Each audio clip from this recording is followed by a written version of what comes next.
Bismillahirrahmanirrahim. Ladies and gentlemen, my name is Amana Chaudhary and I am press counselor with the Pakistan mission to the UN. Today we have with us Foreign Minister of Pakistan, Mr. Jalil Abbas Jilani. He is joined by Foreign Secretary Cyrus Sajjad Qazi and Permanent Representative to the UN mission, Mr. Munir Akram, Ambassador Munir Akram. So first of all, thank you very much that you were able to make time to attend this briefing today. I would request the Honorable Minister to make a statement and then the floor will be open for question and answer. Thank you. Thank you so much. Pleasure to be interacting with all of you after this marathon and very hectic last week. We are here since the 18th of this month, and during this period, we have had a series of bilateral meetings at the level of the Prime Minister. He had his meeting with the counterparts. I had meetings with the foreign ministers of a number of countries, basically to discuss our bilateral cooperation and also sharing our perspective on the regional and global situation.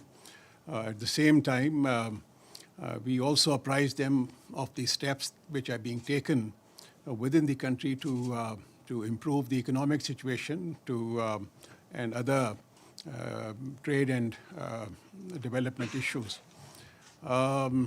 We also held several ministerial meetings with regard to climate change, also Summit of the Future.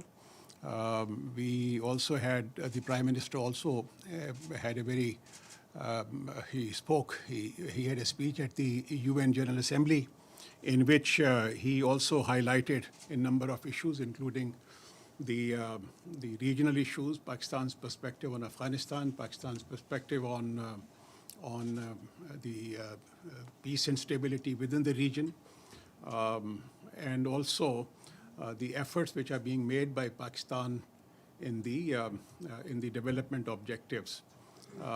We also, the Prime Minister advised about the role that Pakistan has played in the climate change negotiations. As you are aware that as head of the G77 plus China, Pakistan played a critical role in forging a consensus on loss and damage issue, plus the climate finance issue.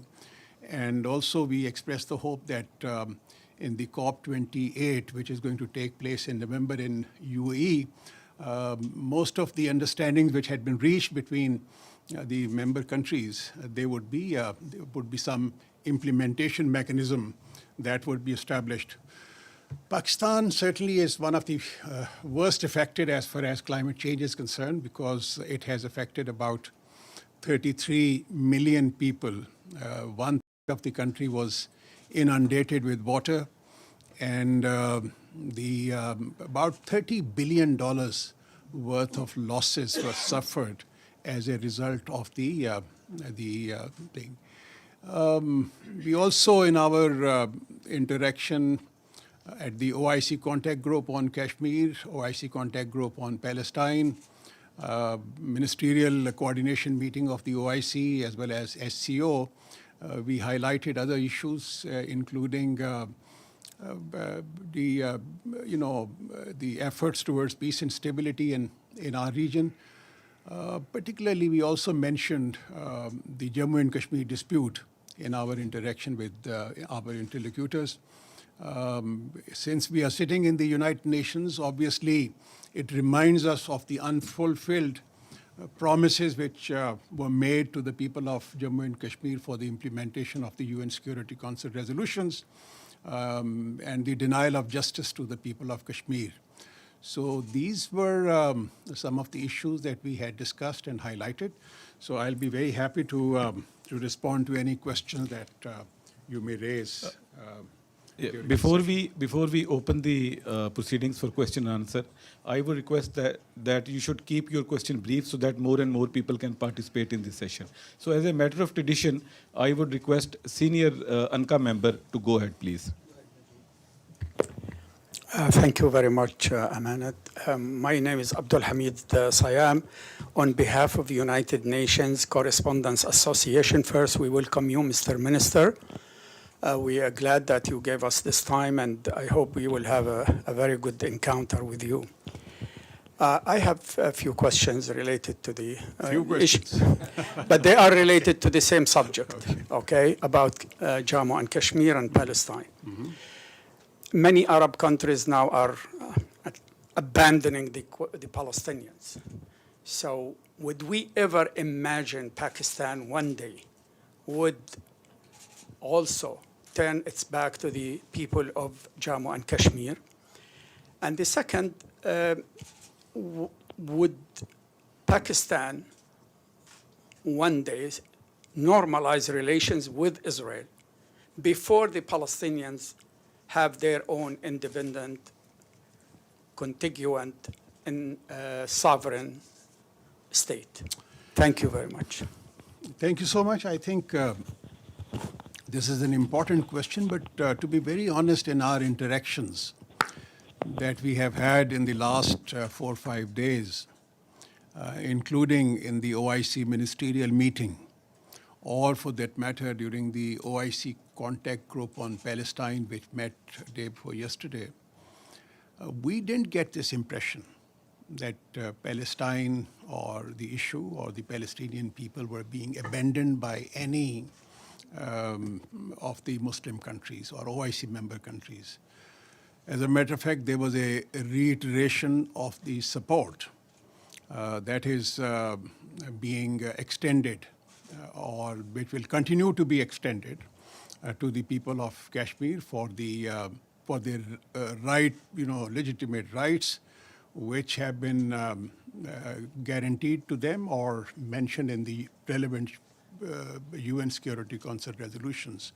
So that is the impression that we have got during all the interactions that we have had, whether they were bilateral meetings or whether they were in the context of the overall ministerial meetings or the contact group on Kashmir. As a matter of fact, there was an expression of solid support for the Palestinian cause as well as the people of Palestine. Jammu and Kashmir, again, is certainly an issue of great importance. That's the core dispute between India and Pakistan. It is because of this issue that we have had tensions, conflicts, and wars between our two countries.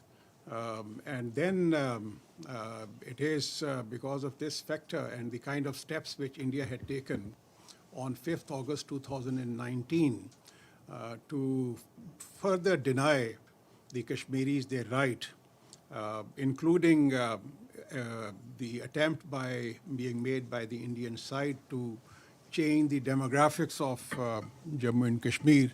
That is something that is of great concern, not only to Pakistan, but also people of Jammu and Kashmir.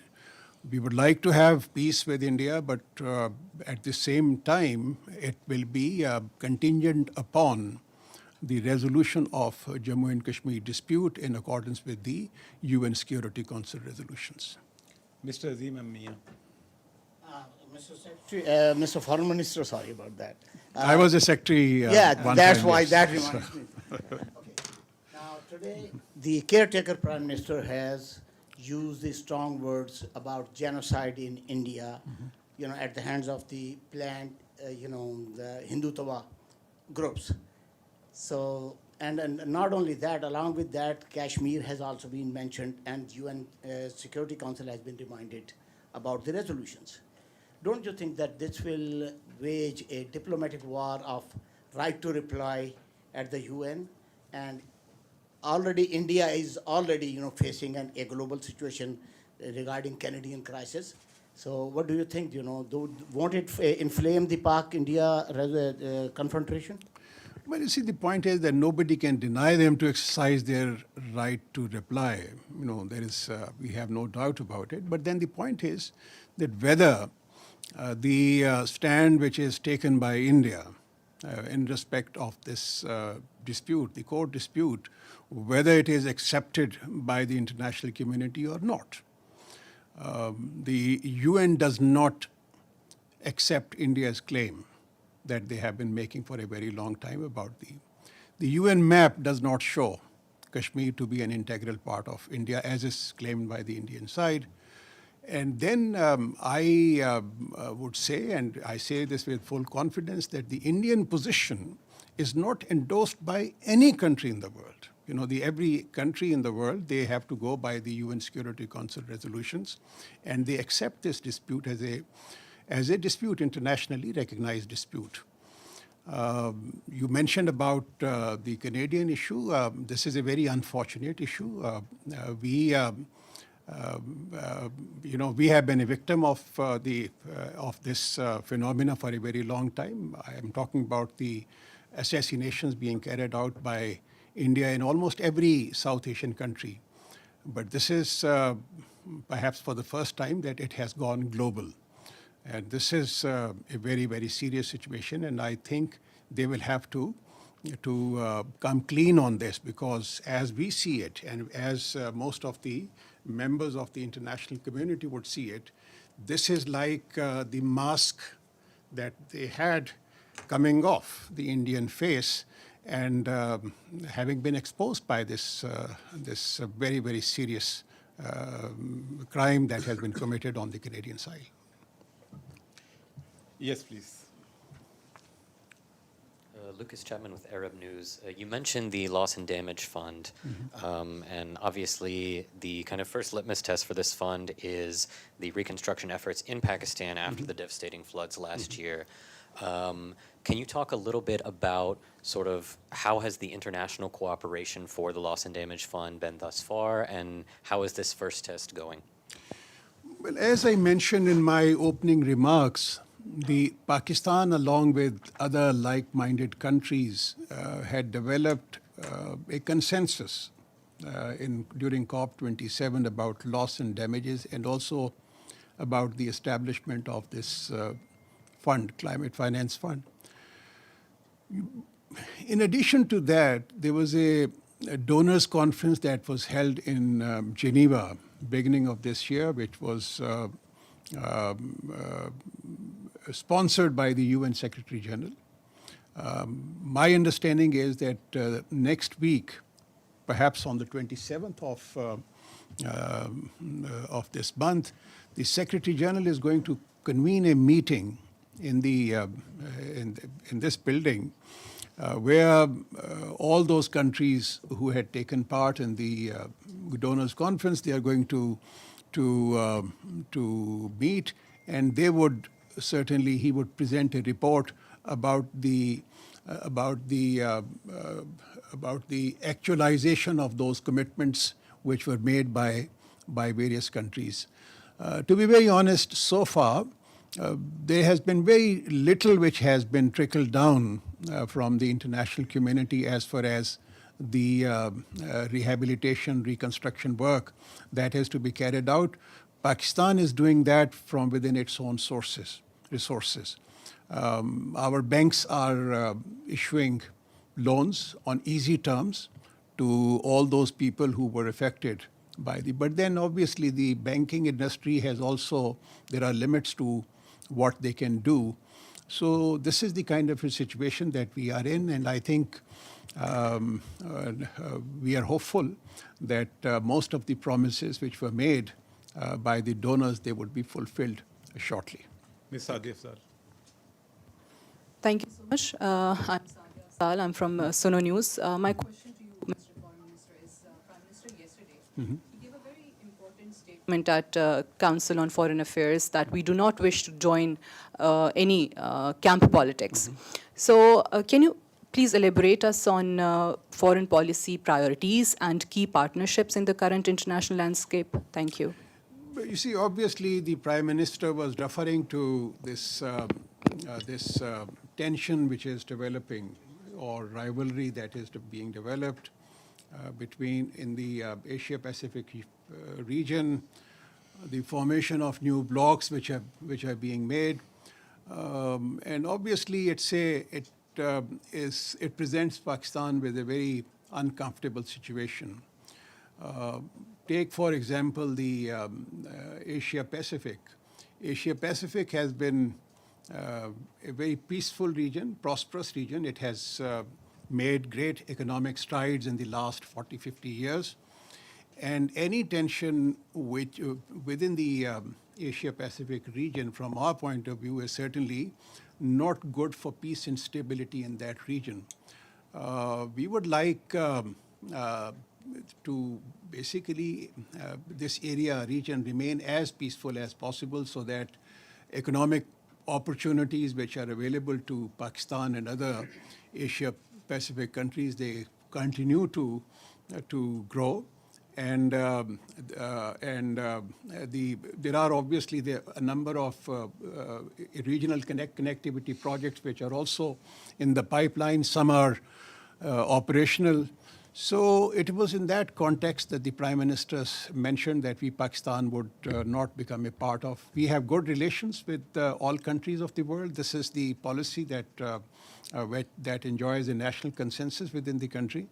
And we have a solid relationship with China. We have very close relationship with the United States of America and also other regional countries of the region, and also Asia-Pacific countries. And we would like to continue with this trajectory in our future. Mr. Iftikhar Chaudhry.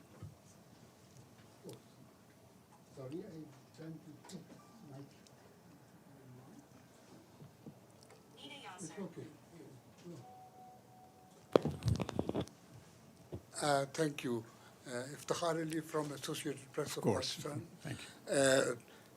Mr. Foreign Minister, does India's involvement in this horrible murder in Canada have an impact on its campaign to get for a Security Council seat? Have any adverse effect on it? Well, you know, the Security Council reforms, as you are aware, they have been going on this debate is going on for almost 3 decades now, and there has been no consensus. This is yet another kind of a feather in India's cap. I am not really sure because there are other dynamics which are in play as far as the UN Security Council reforms are concerned. It would certainly materialize in case there is a consensus within the international community. And obviously, there is no consensus so far. Pakistan has certainly articulated its position on the UN Security Council reforms, and certainly we would like this process to be entirely democratic. We would like this to be more transparent, and also I think there is an overall consensus within this building, within the members of the UN General Assembly, that there is no need to add to another elite member or group within the Security Council. At the most, what can be done is the expansion of the non-permanent members of the Security Council with perhaps an extended term for some based on certain criteria. So that perhaps remains the position. Well, certainly it has raised a lot of concerns internationally with regard to the kind of action that they have taken in Canada. These countries, as I mentioned earlier, in South Asia, they were already very, very concerned about this phenomena because all countries, South Asian countries, had experienced assassinations originating from India. And this is, in my recollection, this is the first time that they have gone global, and that too in a country which is a very, very important country, which is a member of the G20, which is also part of the alliance system. And probably it would raise concerns in almost every corner of the world. Thank you so much, Mr. Foreign Minister. My name is Arif Yaqoubi from Afghanistan International TV. I would like to ask you about your policies towards Afghanistan. Recently, you said that TTP is creating a lot of bad blood between Afghanistan and Pakistan.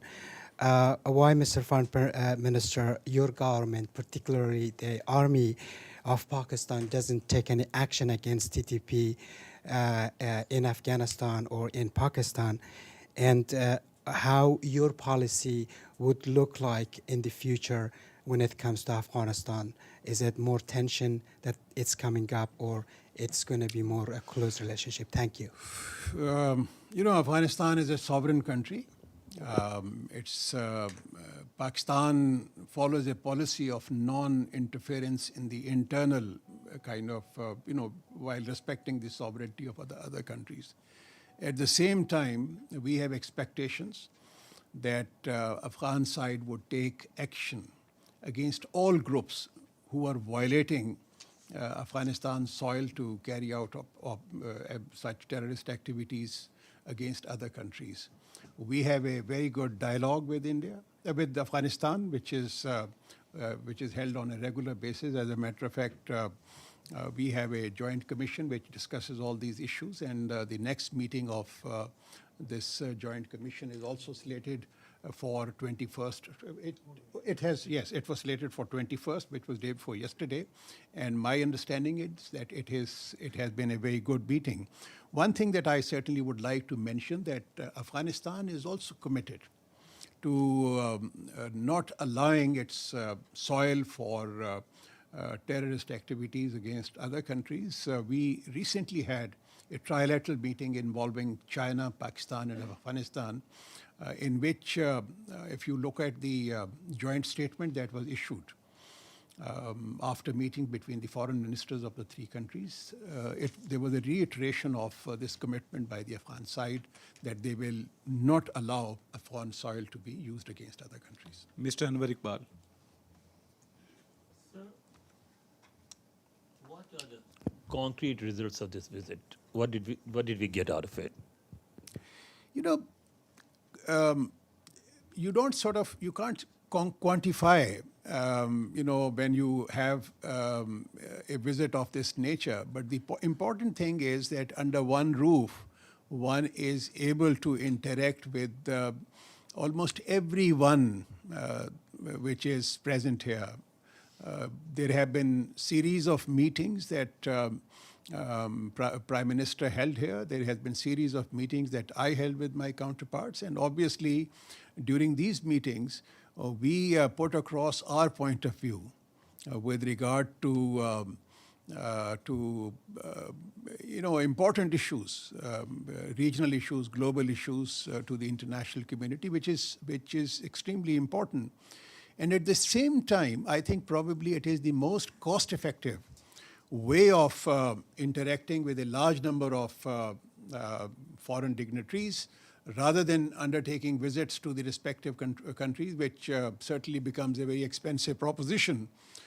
And then it helps in enhancing and solidifying your bilateral relations with a large number of countries. So this is if we have a meeting with the Prime Minister, with the Chinese Vice President, or with the President of Iran, or President of Uzbekistan, or for that matter, Bill Gates, obviously something emerges out of these meetings.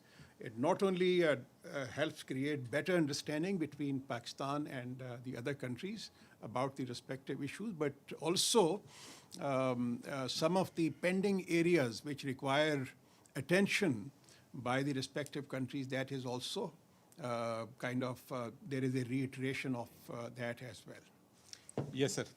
Please. Thank you, Minister. Stefano Vaccara, La Voce di New York. I have a follow-up and a question. A follow-up on the Security Council reform. Yes, I heard your answer.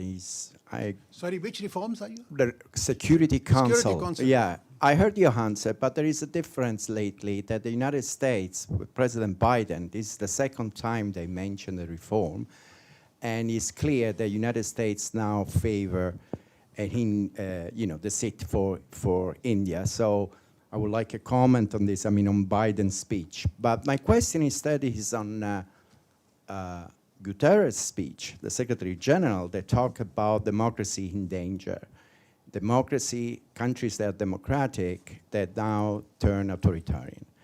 And my question is, do you think he had in mind also Pakistan? Because a part of the rest of former prime minister, for example, just 24 hours ago, a well-known journalist in Pakistan, Muhammad Khalid Jamil, has been arrested.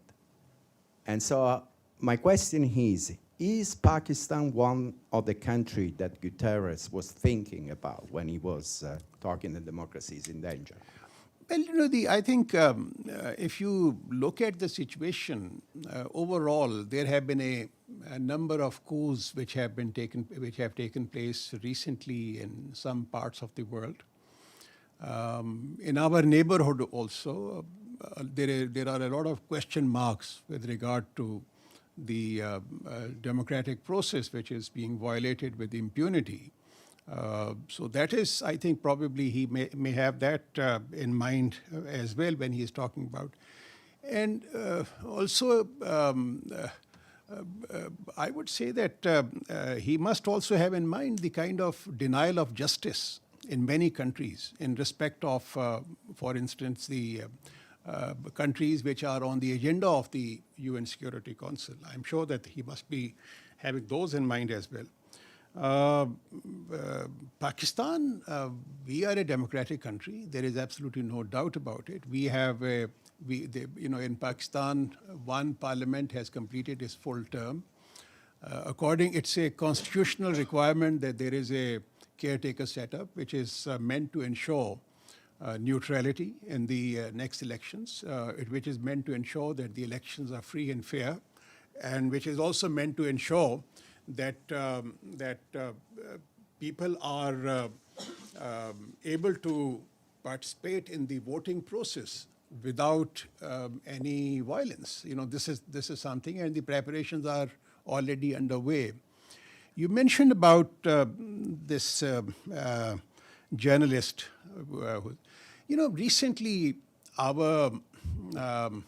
we have promulgated an ordinance which is protection of journalists and media personnel, protection bill. So I think under that bill, if there is any grievances which any member of the media has, and along with that bill that has been passed by our parliament, a commission has also been established within the country, which is basically meant to address the kind of issues that you have just referred to. His lawyers have I don't know the details of the kind of crime or he may have committed, but then there is a legal course available to him, to his lawyers, his families, and they can always seek justice from the court of law. I know many friends are wanting to ask questions, I'm but sorry, due to about shortage Biden, of time. about Biden's speech on the Security Council reform? Sorry? Biden's speech. Biden's speech. You see, the point is that we are absolutely clear, and all members of the UN system are also clear that these things, inclusion of anyone within as permanent member, that requires a consensus. It is not the will of one country or a couple of other countries. There has to be a consensus. Did Pakistan make any committee to counter Islamophobia or four pillars of counterterrorism? Yes, this is an important issue that we discussed the other day. As a matter of fact, there is a group which is OIC group on Muslims in Europe, in which we made out a very strong case for effective legislation to contain this phenomena. And we, in that group, we also appreciated the introduction of a bill by the government of Denmark in their which would criminalize such offenses, such actions, either burning of holy books or insulting the prophets of any religion. So I think this is a good step that they have taken. Another country, Sweden, is also seriously contemplating taking similar action. My reason is that my own belief is that once this bill is passed, the Danish, many other countries will also follow suit. Well, this is going to be last question, Mr. Janzeb Ali. Jazavili from Airways. So, do you think that the world has left Pakistan alone to deal with the situation of Afghanistan? That's not the impression that I get. I have more than 24 of meetings with my counterparts from Europe, from Middle East, from Latin America, that's not the impression that I get. I think Pakistan is certainly taken as a very, very important country. Whether it's the OIC, whether it is SCO. SCO has emerged as a major organization, or SICA for that matter. It's a great organization. And then the kind of role that Pakistan plays in the UN system, the kind of role that Pakistan plays in the OIC, within the OIC as an active member, or other groups that we are part of, whether it's SCO. I think everybody acknowledges the important role that has been played by Pakistan. Please, sir.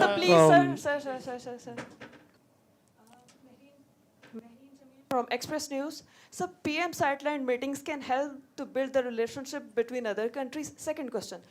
Pakistan government did move any application against India human rights for Canada attention?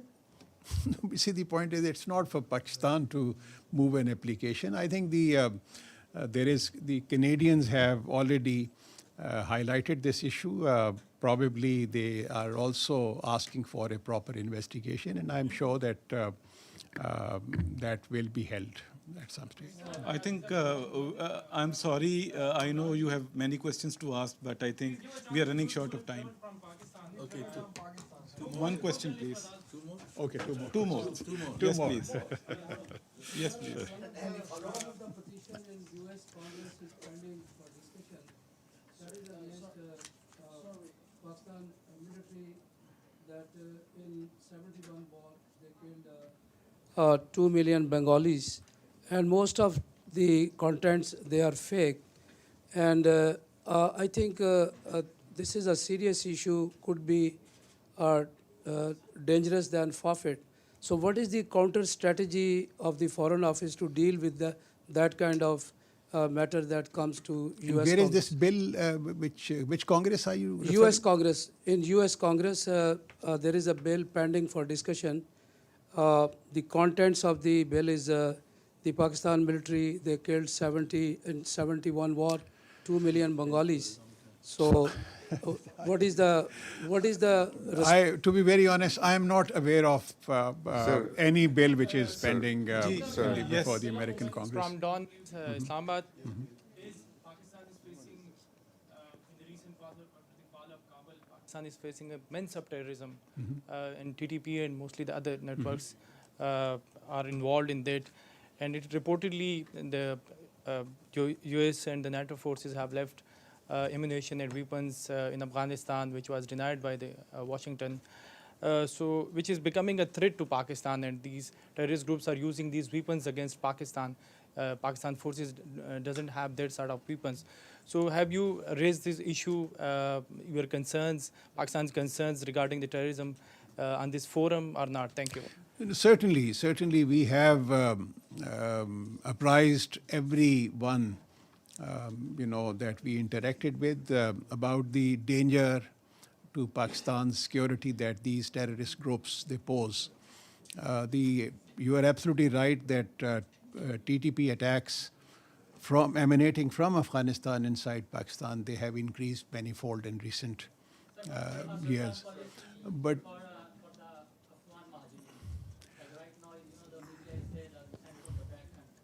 no, you see, the point is that it's not the policy only in respect of Afghan refugees. What we are discussing is that all those illegal people who had come to Pakistan in the last several years, they should go back to their respective countries. And these illegal people are not only from Afghanistan, but other countries as well. So there is a policy decision that we will ask those countries to take back these people who had, wherever there was a dispute, these people, they came to Pakistan and we opened up arms for these people. But then I think now that situation is in Afghanistan is getting back to normal, so these people, they should go back to their respective countries. And we would expect the international community to help repatriate these people to their respective countries with dignity and honor. Thank you very much. Thank you so much.